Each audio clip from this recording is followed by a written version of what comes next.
Yo, yo, yo. What's up, everybody? We are back. We here. We are back. One more again. One more again. You look so cool. I know I feel so cool. I feel so cool. You look so cool. I know. All right. You ready to get started? I'm ready to get started. All right.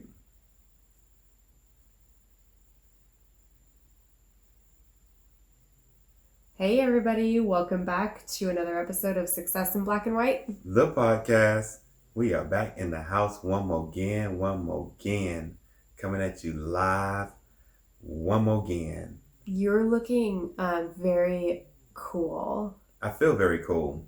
Why do you say cool. I look very cool, though? You look very cool because you got some cool shades going on. You know your what head. I'm saying? You know I got to put them on one time for the people.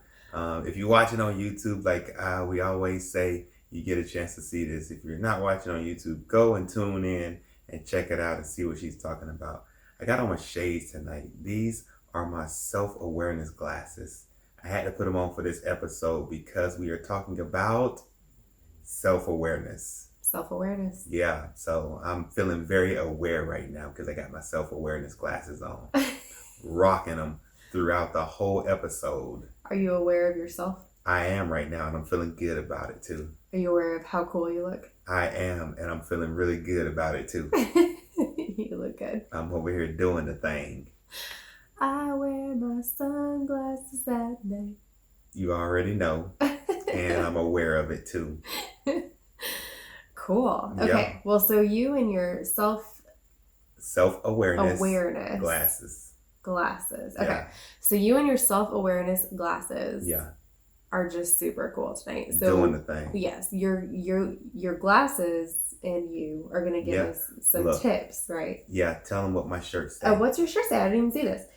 It's not polite to stare, but I understand. You already know. I'm self-aware. Boom. I didn't. I wish I would have seen that before. I know. We started this episode. That's hilarious. I got it going right now. You just do. So self-aware. Yeah. All right. Right. So we want to talk tonight about increasing self-awareness. Yeah. And this is a topic that came up. Let's talk about kind of why it came up and how we talked about this briefly like yesterday. We're like, ooh, what should we record this week? Yeah, definitely. Oh, you know what? It wasn't yesterday, and I'll tell you why in a second. It was the day before. Mm-hmm. But I have a story about why I know that. But anyway, before we get to that. Oh, my goodness. So why did you want to talk about this topic? Oh, my goodness. She got a story. Her stories scare me because I don't know the stories. For everybody that's listening, I promise you, none of this is staged. I do not know the stories. And every time she say that, I just kind of take a deep breath and a swallow. And I'm just like, all right, what story? And where is it going to take us? I just like to surprise you. And I should know by now. And every time you say it, I still just... So anyways, how we came up with it. Yeah. All right. So because this was actually your suggestion. Yeah, definitely. So we were sitting and we were talking. We were kind of going through some of the most recent releases and most recent episodes and kind of talking through like our feedback episodes. Yeah, feedback. And overcoming mistakes. Receiving and giving feedback. Rebounding from mistakes. And I was like, you know what? A lot of the reason why people are encountering all of these different things is because they're not as aware of themselves. So when you talk about giving and receiving feedback, it's hard for people to receive feedback because they're lacking or could use some increasing or improving in their self-awareness. Gotcha. One of the reasons why people make a lot of mistakes, which we covered, is because, or could be because, they're lacking self-awareness. So I was like, you know what? We've told them how to bounce back, how to rebound from mistakes, how to give feedback, how to receive feedback. Now let's give them, the final piece, that's the most important piece, is how to be self-aware so that you can tie it all together. I think that's brilliant. Yeah. And when you said that, I'm like, that's great. Yeah, you did say that. And then true to form, like every other week, something happened to me where I was like, oh, I should be more self-aware. Yeah. Although that's not uncommon for me. What's the story? I'm ready for the story. So Well, you already know because it's like, Well, we've been dealing with okay, this. I don't know the story, but go ahead. I do so, know. so we talked about this 2 days ago about the topic about being more self-aware, and I was Right, like, on board, cool, I get it. I think it fits nicely. right, We can tie it in, and it's something we need to talk about because I don't think a lot of people talk about this. right. Um, and the next morning, it was 5:30 in the morning, and my alarm went off because I've been running in the mornings again, even though a few, like probably 3 months ago, we said I had stopped doing that. I was running at night. Well, now I'm running in the mornings again. So my alarm went off, and my brain was like, stay in bed. Like, just, you're tired. You need to stay in bed, get the extra, 45 minutes of sleep. And that was one part of my brain. And the other part of my brain is like, don't be lazy. Like, you're just being lazy. You're just making excuses for yourself. Don't make excuses. Go run, right? And so I kind of battled between these two. Like, the other mornings that my alarm has gone off, I've just been like, okay, I'm ready to go, get up, get going. And this was the first morning that I had any inclination of like, I shouldn't go out and run. So I got up, I got all my stuff on, I was kind of running behind, and I got out the door and started down the street, and I wasn't that far. I was still in my neighborhood, which we do not have clearly designated sidewalks in the neighborhood. And I wasn't that far away, and I was running on the opposite side of the road, which you're supposed to do, and there was a car that was coming towards me, and it was clear that they didn't see me, and they got closer and closer, and I was like, this car is not seeing me. And so I had to kind of dive towards the lawn on the other side, and in that process my foot hit the pothole, and I fell, just laid out on the, like, I ate blacktop. Like, I still have band-aids on. It's terrible. I have a huge gash in my arm. I actually bruised my foot. And so I think it's an interesting, when I thought about it, when I got back in, like, I'm okay now. Just if you guys were concerned, I'm okay.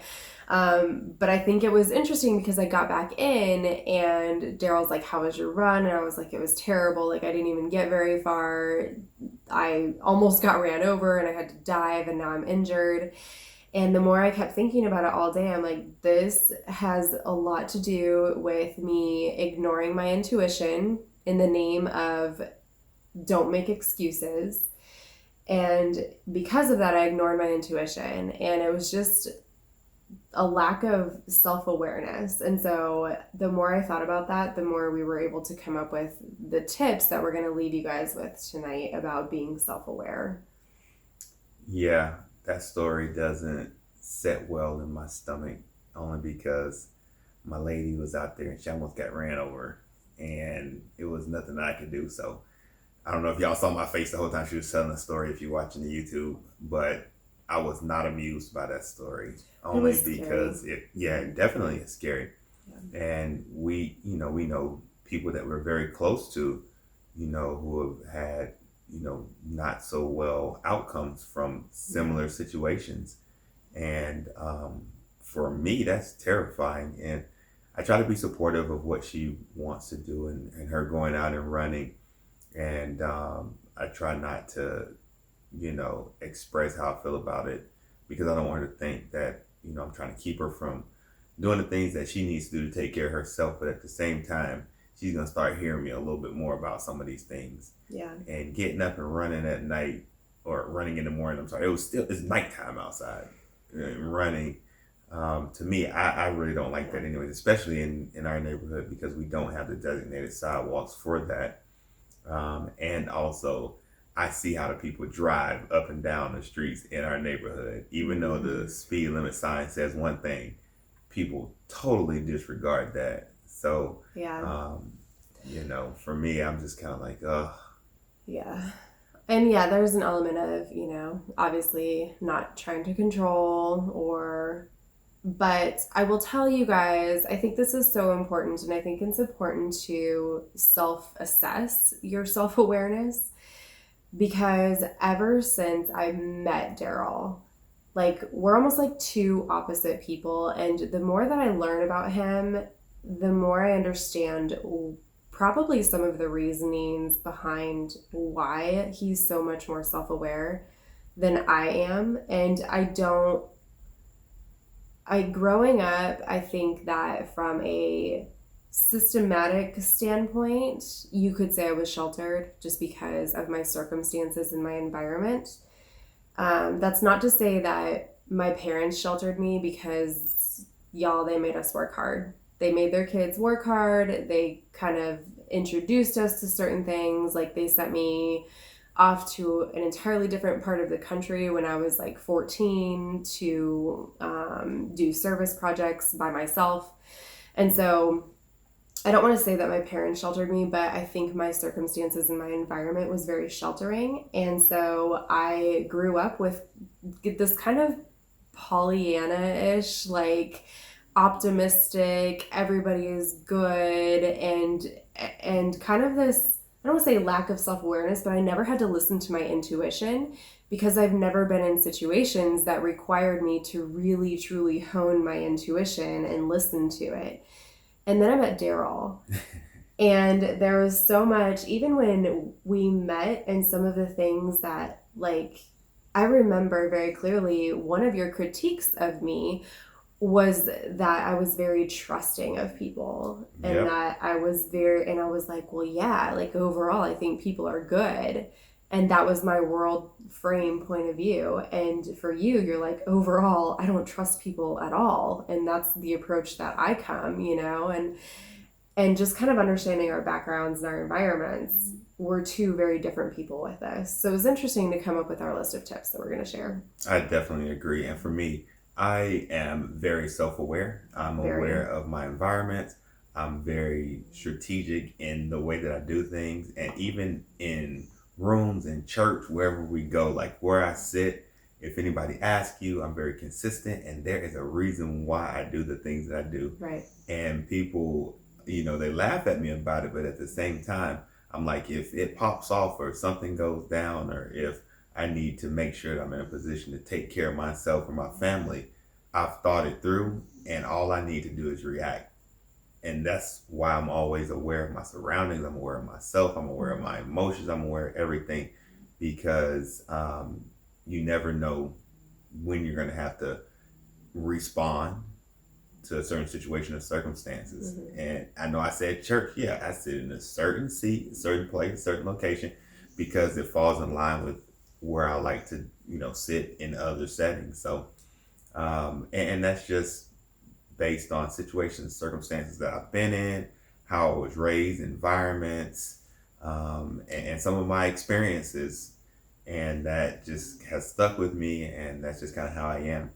And one of the things that, I haven't really said to her is, like, if that would have happened to me, I immediately would have known what I would have did, obviously, while I was diving out of the way, because I'm kind of prepared, and I probably would have saw that car coming way before she did. I probably would have been out of the way before she did. But if it would have been that situation, I would have been able to gather probably a make, model, and tag numbers all at the same time, just because that's how I'm thinking. Mm-hmm. That's my awareness. Like, that's where my mindset is. And I bet she can't even probably tell you what color the car was.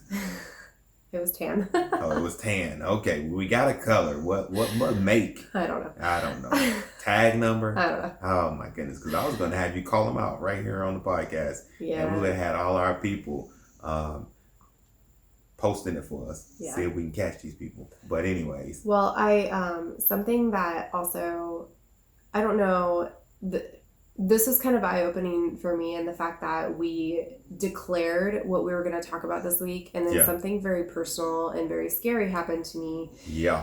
And it really made me reflect, because, like, I talk about how, I told you guys kind of the background for Daryl and I, and over time, I've learned to just put my full trust in him. And he has this saying that he said ever since I've known him, like, I'm right 86% of the time. And he's right, because he's learned to be very aware of his surroundings, of his environment, of the people in his environment. And I would even venture to say it's probably, like, I don't want to blow your head up, but I would say you're usually right, like, probably 92% of the time. Very high percent of the time. There are very few Yeah. times, and there have been a few times that you've been wrong. Yeah, but I've been off a little bit. Very few. Yeah. And so I've learned to trust your intuition Yep. more than I trust myself.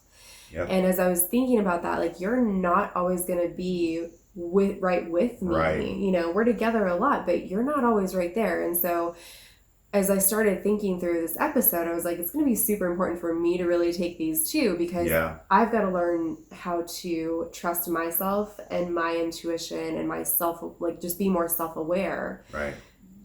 Because of situations that happen like that, but also because as I was reflecting on it, I'm like, I trust in everybody and everything else, and I think that everybody is good, and I'm very optimistic about things. And I think the thing, and the reason that you guys can probably hear a little emotion in my voice, like when I went to work later yesterday and I was telling my supervisor what happened, because she's like, you're not really yourself, are you okay? And I started to cry because I was like, I'm not okay. And it's not, I mean, yes, I hurt, like my ankle is sprained and my arm hurts.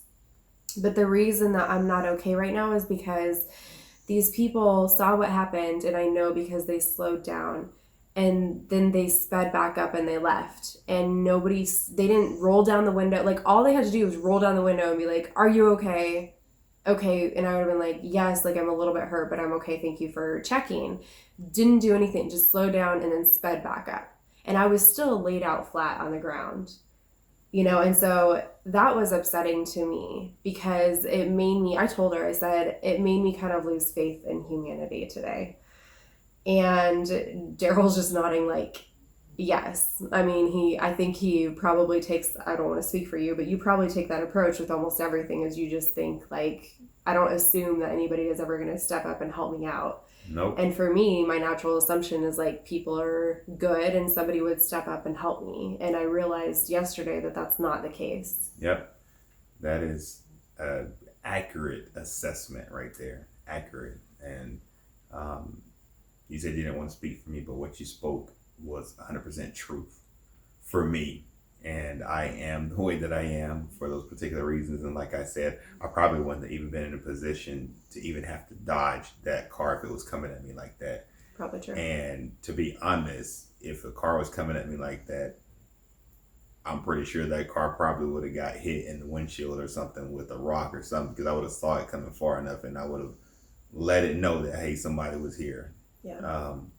But no, I'm not saying throw rocks at cars, y'all. I'm not condoning it or promoting that, but no, don't do that. No, don't do that. But no, seriously, like she said, it's emotional for her. It's emotional for me too, because, you know, I always tell her, like, you got to be aware, you got to watch out for this, and like I try to remind her without being like pushy about it. Mm-hmm. So it, you know, it does bother me, and I think that awareness piece is so important. Just not in her situation where she was out and running, even just with people. Yeah. Because when you're talking about knowing the people in your surroundings, knowing people in your groups, knowing what you're doing, how you're doing it, and the environments, like just being aware and setting yourself up to be successful is all dependent on your awareness of yourself and how you contribute to the environment, how it's going to influence you and impact others. I think it's very important to do. So yeah, I'm glad you said that. Yeah. And I really want to get to our tips because they are definitely. really good. They are. Let's get to those. Okay. So the first tip, because as we talked through this and, you know, I asked Daryl, like, okay, obviously I think sometimes I'm self-aware, but I am not nearly as self-aware as I need to be, A, and B, as you. So we talked a lot about this, and the first one that we came up with was openly listen to what people share with you about yourself. Yeah. I would say this is very important, very, very, very important. And the reason why this is very important is because you're biased for yourself, and you should be, because it's about you, but it's not all about you. And you should be biased, but at the same time, you should also be open to know that people, when they tell you something about you, whether you like it or you don't, it's from a different perspective, and it's from a view outside of your own. Because if I ask a question, you know, how many of you believe or think that everything that you do is right for you all the time. You know, some people might raise their hand, some people might not. But if I ask you to put it like at a ratio, I'm sure that ratio is going to be high. You're going to say, oh, a high percentage of the time I do what's best for me. Mm-hmm. And I know what's best for me. And you don't, because you're looking at it only through one perspective, and that's yours. And other people might have different perspectives and be able to give feedback, be able to give advice or suggestions based on what's going on in the circumstance that you're currently in. And you got to be able to take that and you got to be able to apply it and make sure that you're including it when you're thinking about yourself and how aware you are about yourself. So the thing that I'm thinking about when you said that is I'm thinking about the episode that we had a couple weeks ago where we talked about the conversation we had at lunch that was like you need my help. Yeah. And this is you saying this to me. So this is Daryl saying this to me, saying, you need my help, but I don't know how to help you. And I'm like, yes, like I need your help, but I don't really need your help. And I'm thinking about that. And I'm thinking about the fact that he is telling me, like, this is what I see. And you can't even admit it to yourself that you need help. Mm-hmm. And I've never been very good at this in my life. Like, I need help. I don't like to admit that. I don't like to say that to people. But what he's telling me is true of myself. And so to have somebody else give this self-assessment of you on the things that are about you, and then to actually listen to them, which is like go back a couple episodes and listen to the how to take feedback, right? Yeah. But to actually listen to them and think about how to apply them is so important. Yeah. And like I said, you're biased. Right. You're biased. You know, for your own self. Right. And sometimes that's hard to put that aside. And when someone is being open with you and telling you something, to use that and apply it to yourself. I think that another very important point to go along with this is know who's in your circle and know who your close friends are or who your people are, and know that they feel like they can give you that open feedback. Yeah. Because I know some people in my circle that know that they can come at me and check me whenever they want to, however they feel like they need to. And it's okay. And it's okay.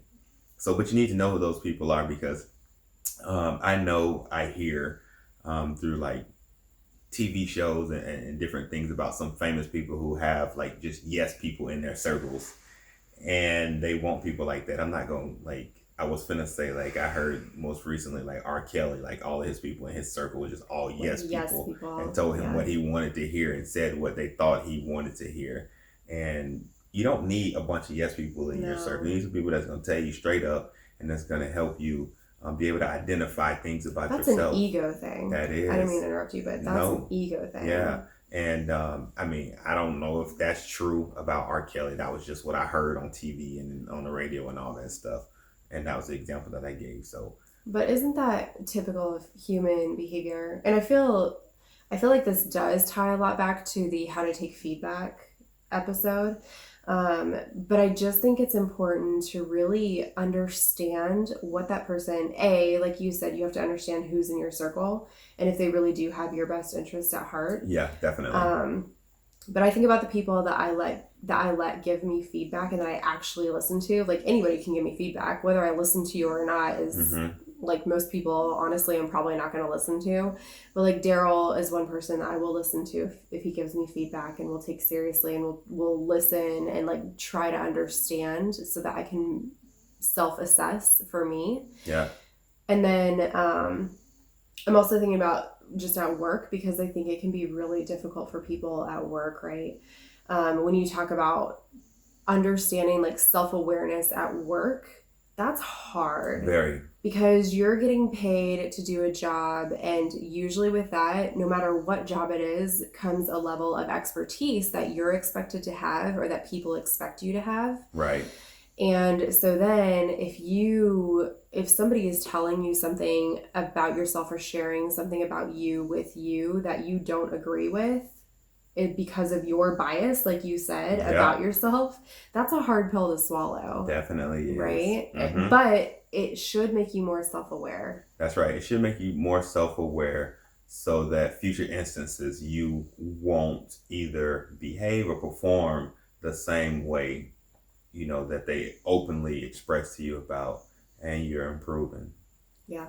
Yep. So definitely openly listen to what people are telling you about you and use that as a way to self assess who you are and what you're doing and what you're trying to accomplish and where you're trying to go. Yeah.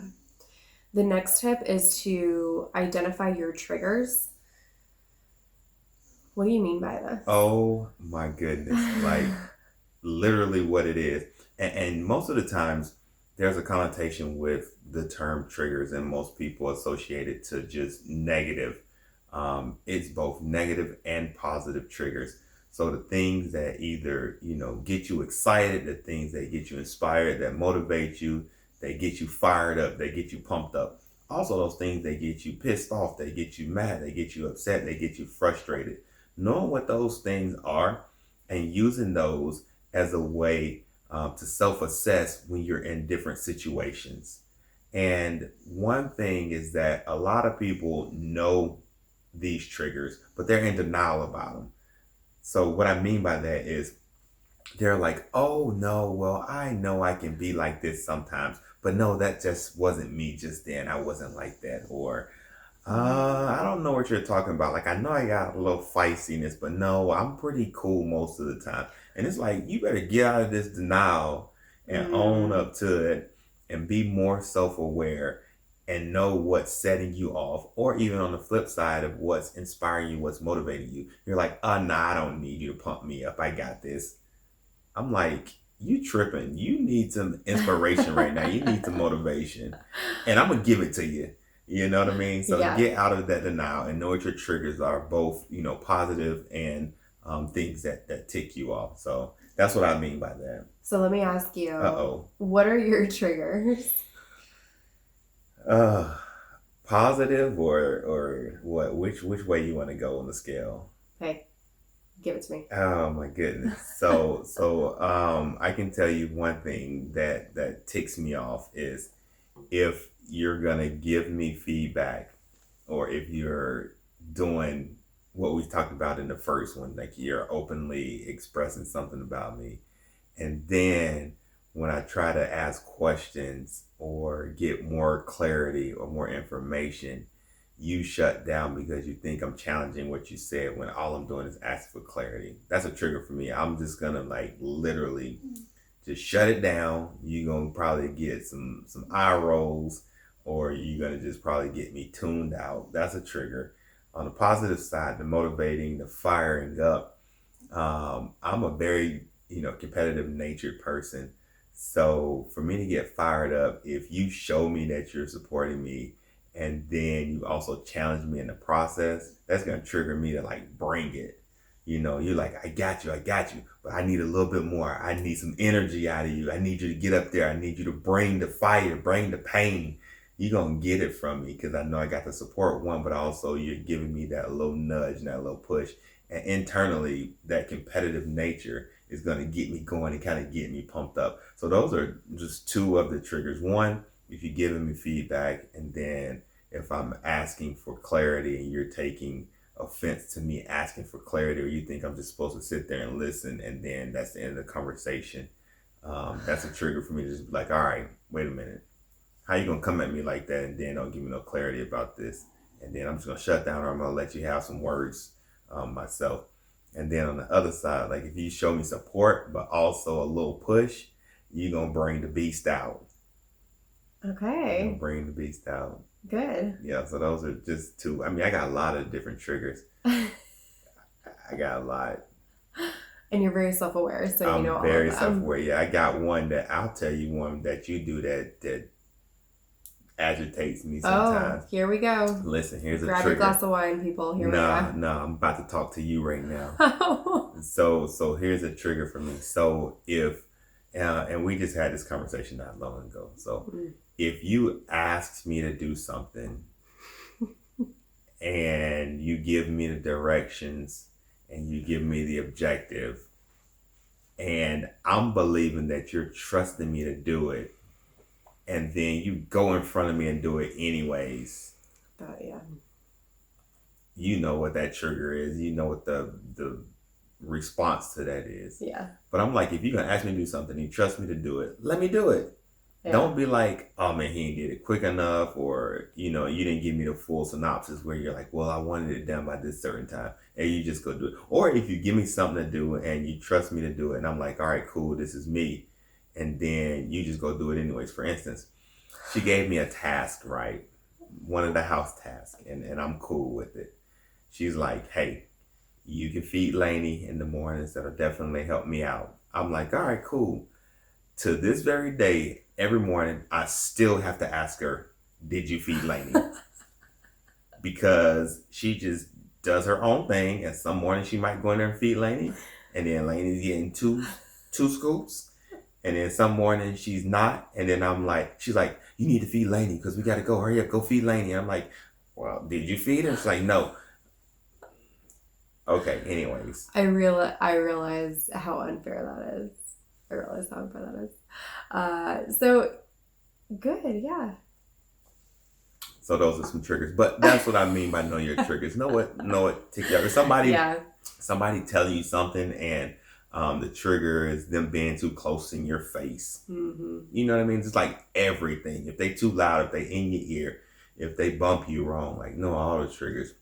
Or also if they are motivating you and a pat on the back, or like I know my workout buddy, Big D, like one of the things I do to him, like when I'm getting him fired up and he lifting and pumping, like it's a physical trigger because I go to him and I give him like that little nudge, like you see this good? I'm like, you got this, and it's physical because when we're working out, it's like the intensity level is high, and he just did like 200 pounds, 300 pounds.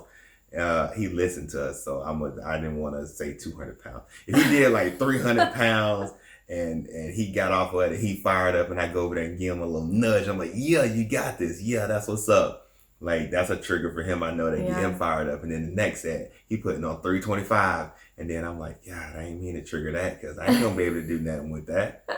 But you know what I mean? Knowing what those things are and being aware of those, and when you're in certain situations or dealing with certain people, knowing that if those things happen, already being aware of how you may respond. And then if you're aware of the environment and the situation, you may know what the appropriate response might be in that situation if you're aware. Ah, gotcha. Yeah. Okay. So for some people, I know I'm talking a lot on this because this is a big one for me, the triggers.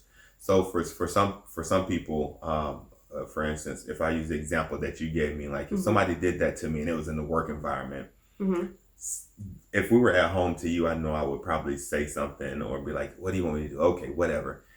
But in a work environment, the self-awareness, I'm like, dang, this is going to be a trigger. This person cut me off at the knees. They gave me his task and they didn't even trust me to do it. Right. I can't just be like, okay, whatever in our staff meeting. You know, I got to be like, dang, I know it's a trigger. I know I'm feeling a certain type of way in here, but you got to make sure that you respond or communicate it differently. And because of that self-awareness and knowing that that's a trigger and knowing that that happened in that situation or circumstance, I'm going to approach it differently in my response. I think that's the most important point here is understanding what your triggers are so that you can understand how to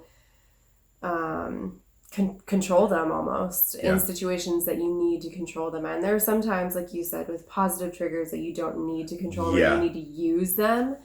But a lot of times when we talk about triggers, we're talking about negative triggers, and those can have a negative impact on you from external sources. So if we're talking, like you said, about a negative trigger in a work meeting, you can't, clap back with your words, right? You can't come back on somebody in a work meeting. And so I think you need to learn those and be aware of them so that you know how to respond. And for some of that, I think you can go back to our feedback episodes to get some of those tips. Definitely. So that's what I meant by trigger. I talked a lot just then, but I had a lot of examples. A lot of stuff was just coming to my head. And I was just trying to get it out. Yeah. But I definitely want to know let the people know that you do that to me. Yeah. Oh. All right, come over to He's right. And we literally talk through this probably. He's very patient. We talk through this often because I do that. Y'all heard that? I'm very patient. Yes. For the most part. So The next Try to sneak that in. the next tip is to start listening to your intuition and your inner voice. And what you said about this was that your intuition tells the truth 90% of the time. Yep. And I think this is a lesson that I learned even this week. I've never been one. So, one of my ideas for this, and the reason that I think that it's so important, is because you have to get to know yourself and get to know your mind in order to understand your intuition. And so one of my suggestions for this was to really look at meditation and look to meditation and just like that inner dialogue and really connecting with your inner dialogue, and also reflection. And it's so funny because, and I use examples of like you and then my direct supervisor a lot, because you and my supervisor are very similar in nature, very process oriented. You like to reflect and like think about things. And I'm very opposite of that. I'm very like jump in head first. I don't reflect on things. Like, I don't care that much about the process. I care about the end result. And so I think often about that, but her and I just had a conversation the other day about reflection and how important it is in your work environment. And I told her, I was like, I have never had to reflect on anything just because of my field background. It's not common for in the sports background to really have to reflect often, because I feel like we're moving so quickly when you're in a sports field that you just move to the next thing, like what's next program, what's next project. And so you don't get this reflection. And she's been in a field background where you reflect a lot and it makes sense. And so we kind of had this discussion about how does this affect your intuition.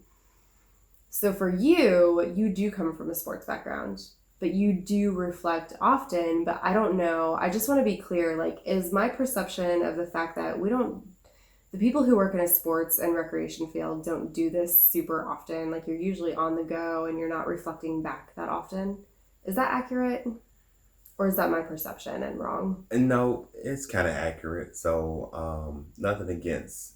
I'm in the profession, so nothing against. Yeah, my brothers this and is not a knock on sisters it. in the profession, but and even sometimes relating to me, like we like to feel like we're doing something. We like to feel busy, and that's why I we're do. always moving. I don't necessarily need I know to, you don't. and I come from a sports background, and I come from an athletic background, and you know they always say you're always improving, you're always doing something, you're always moving, you're always getting better, and you know, for the people in our field, like I feel like that's what they do. So they don't take time to reflect because they're like, oh, we always got to get better. We always got to keep moving. We got to keep moving. We got to keep doing That's this. how Got to I keep am. doing that.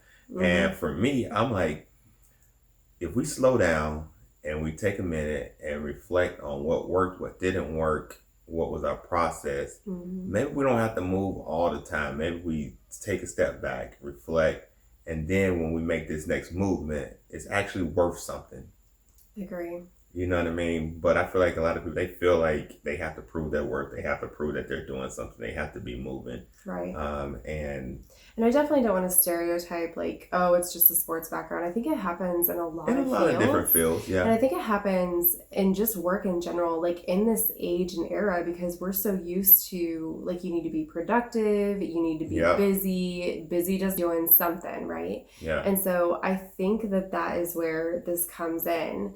And I guess what I want, when I was thinking about this, about honing your intuition, the reason that reflection and meditation is so important is because it gets you started listening to your inner voice. Yeah. This is not something I do often. Like, I work off of to-do sheets. I work off of task lists. What's the next thing for me? I don't reflect back to figure out what needs to be better. Yeah.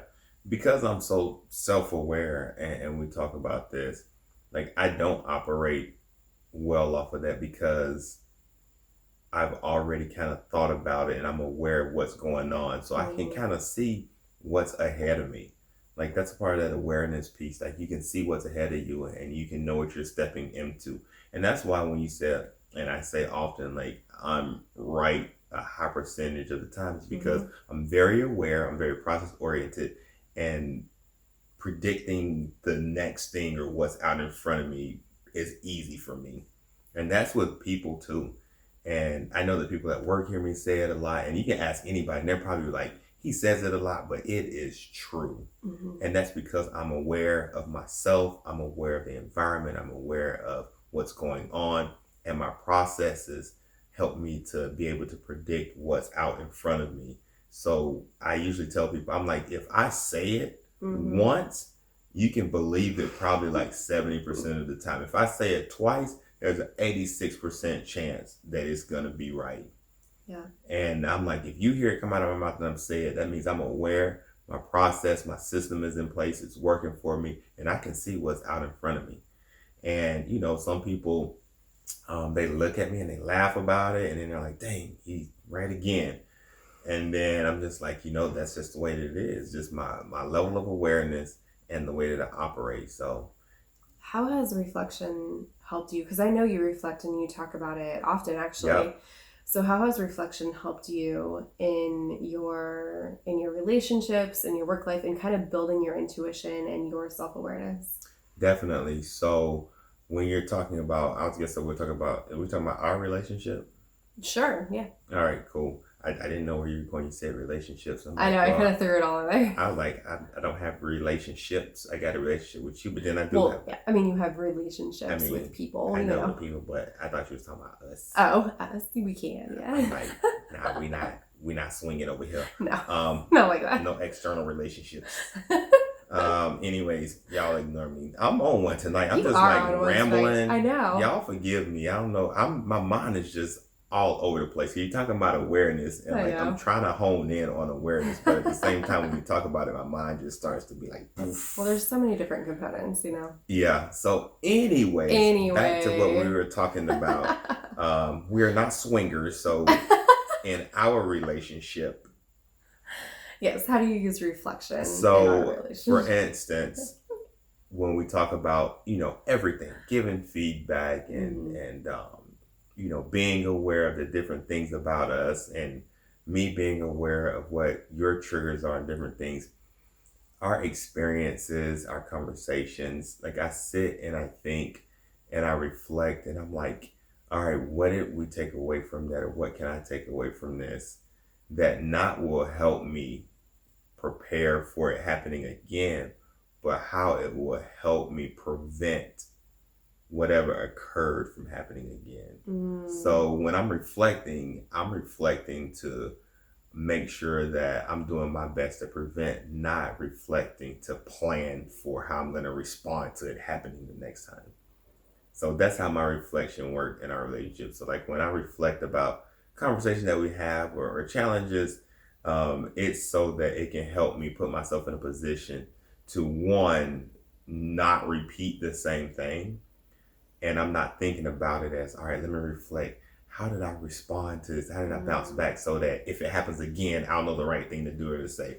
I'm like, screw that. I don't want to have it happen again. So I'm going to think and go through the processes and the steps and the approach that I took and that self-assessment thing.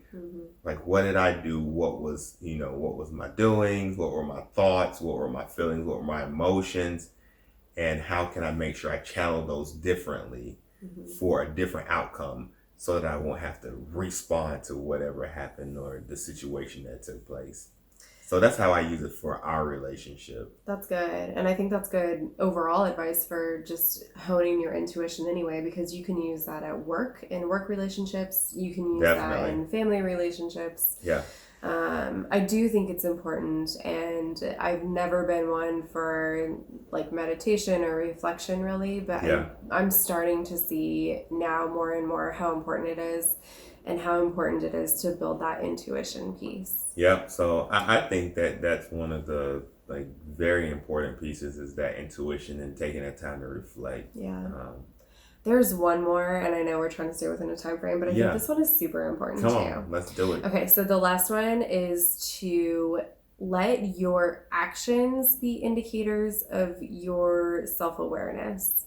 Ooh. Yeah, and this may I almost feel like this seemed like common sense, But I don't think it often is. No. And the reason I say that is because I probably, like many of you, see what happens online.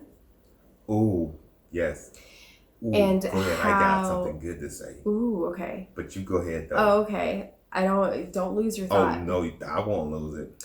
I think that there are times that you may not even know how you're feeling about something, and maybe like, okay, say for instance, there's a Facebook post that you see, and we go back to the triggers. It triggers something in you, and you feel like you have to respond, and then you respond online. And then once you post that comment, if you were to go back and read that comment, I think that action, you posting that comment, will show you your emotions, and that will kind of show you your self-awareness. You may not even be aware that you had those emotions or that's how you felt about something until you actually post it online, right? Yeah. Oh, you want to hear it? I do. All right. So yeah, listen to what I'm about to say, people. Hey, if you haven't listened to anything that I've said all night because I've been rambling on, you definitely want to listen to what I'm about to drop right now.